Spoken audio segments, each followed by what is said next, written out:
Panginoong Jesucristo, siya po ay 100% tao at 100% na Diyos.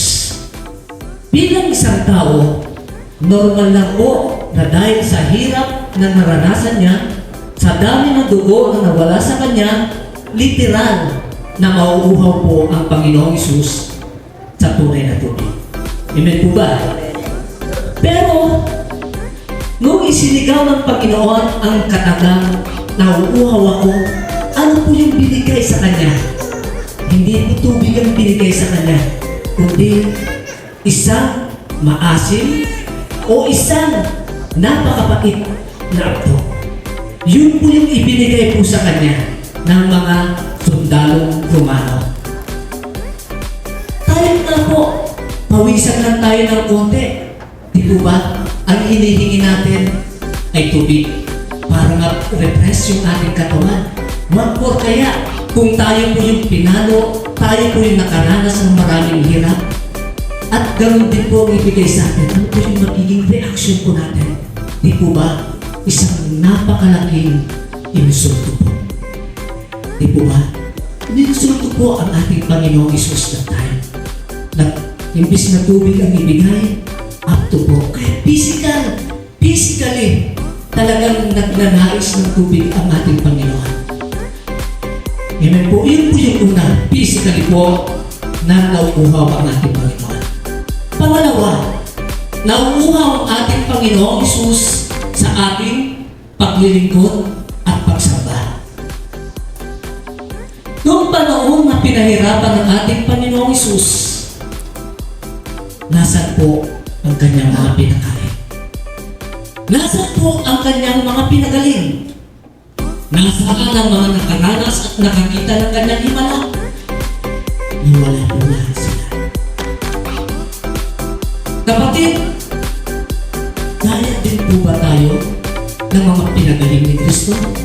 Gaya din po ba tayo ng mga nakakita ng himala?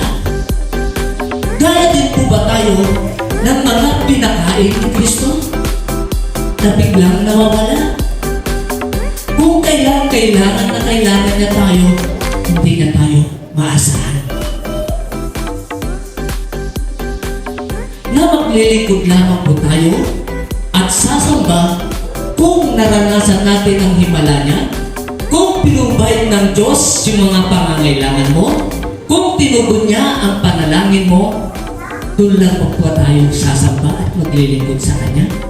What if, napakalaking question mark, na kung saan, kung hindi maganda ang iyong sitwasyon, kung nasa pangit at hindi tinugon ng Diyos ang iyong panalangin, ang tanong, sasamba ka pa rin ba?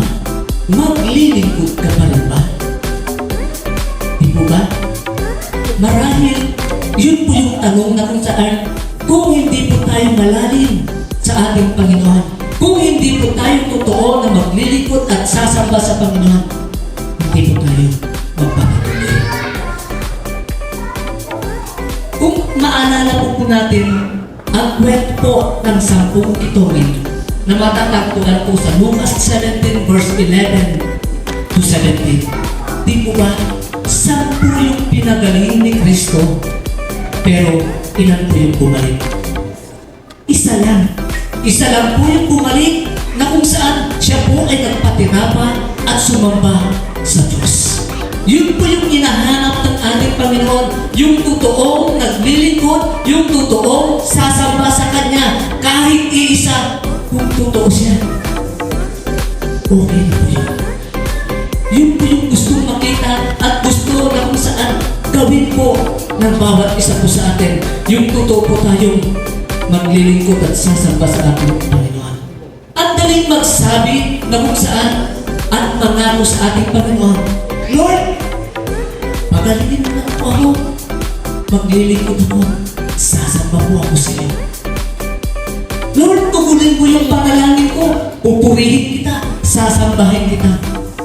Gawin po tayo ang daling mangako. Pag tinugon ng Diyos yung panalangin natin, tinugon ng Diyos yung mga kahilingan natin. In the first month, okay God. Pero the following week, the following days, wala wala na po yung promises natin sa Diyos. Bakit? Ganun po kasi tayo. Pangako na nabitak. Pero pag ang Diyos yung nangako, never gagawin ng Diyos po yan. Amen po.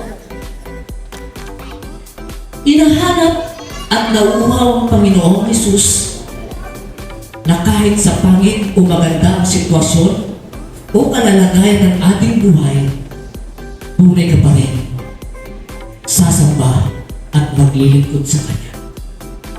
Mga kapatid, how do we worship God? Paano ba tayo sumamba at maglingkod sa ating Panginoon?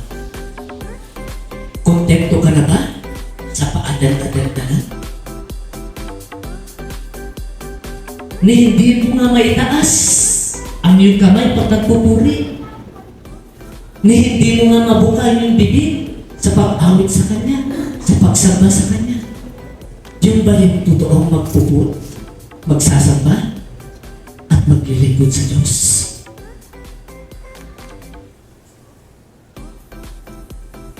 Bakit kapatid? Nahihiya ka ba na umawit sa Panginoon dahil pangit ang boses mo? Nahihiya ka bang itaas yung iyong kamay dahil may amoy ang kilikili mo?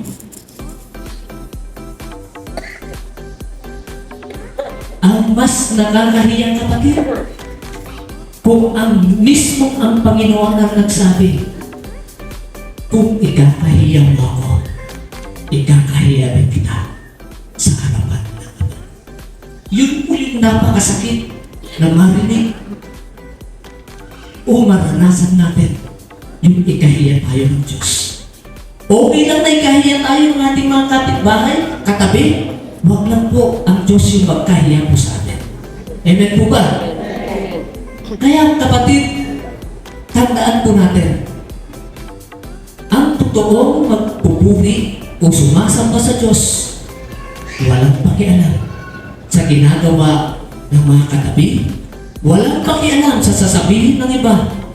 Dahil ang tunay na nagpupuri at sumasamba sa Diyos, hindi kinakahiya ang kanyang ginagawa, maibigay lang sa Diyos. Amen. Ang totoong pagsamba at magpupuri sa Kanya. Amen po. Pangatlo po, nauuhaw po ang ating Panginoon sa tunay na pagmamahal at galinga. Sa panahon, sa parte po ng Ama,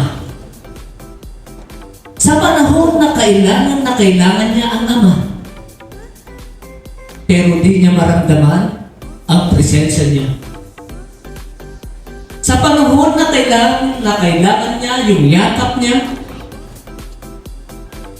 at comfort ng Ama, asa ng Ama.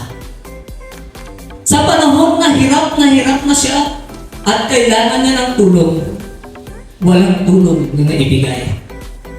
Kaya nga nabanggit ng ating Panginoong Jesus ang ika-4 na wika. Ama, Ama ko, bakit mo ako pinabayaan?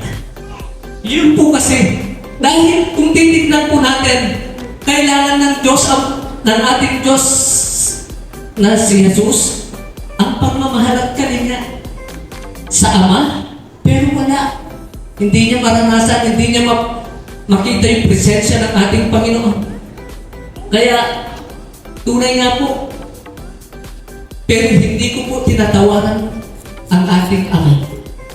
Na kung saan, yung pagmamahal ng Ama, na kung saan, makikita po natin sa John 3:16, na ito po yung heart of the Bible, na kung saan, sa part ng Ama, nag-show siya ng example kung ano ba yung tunay at totoong pag-ibig.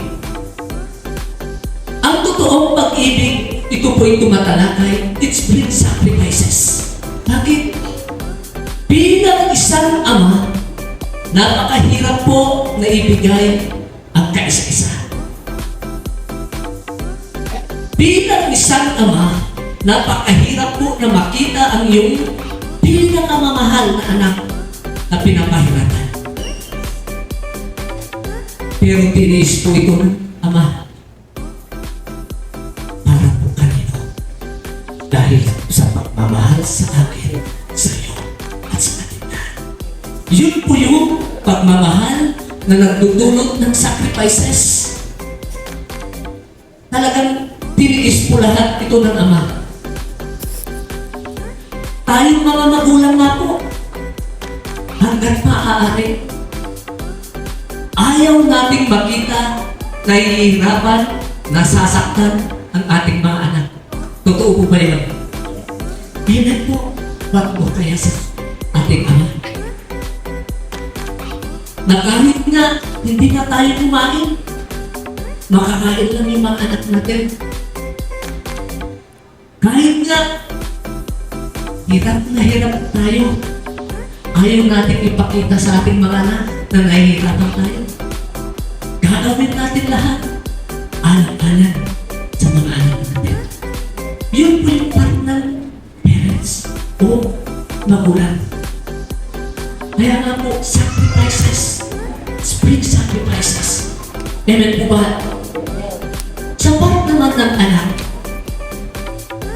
isang tunay na pagmamahal, buhay ang ibinigay para kanino dahil sa pagmamahal din niya sa atin. What a greatest love. Amen po ba?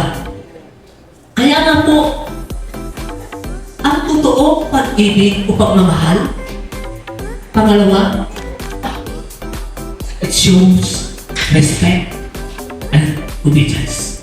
Respect and obedience and obey to his Father. Sinunod niya yung utos ng Ama. Hindi po niya ito sinalagsan, kundi talagang sumunod po ang ating Panginoong Hesus hanggang sa kamatayan. Tanong ko po sa mga anak ng nanandireko, paano ba tayo magpakita ng pagmamahal at kalinga sa ating mga magulang? O baka naman imbis na pagmamahal at kalinga ang pinapadarama natin sa kanila ay sakit ng loob at problema. Huwag mo nating hintayin pa na kung kailan malapit na silang mawala, malapit na silang mawala sa mundo, o kung kailan talagang wala na dito sa mundo, doon lang natin sasabihin o ipagsisigawan na mahal natin sila. Mga anak, it's too late.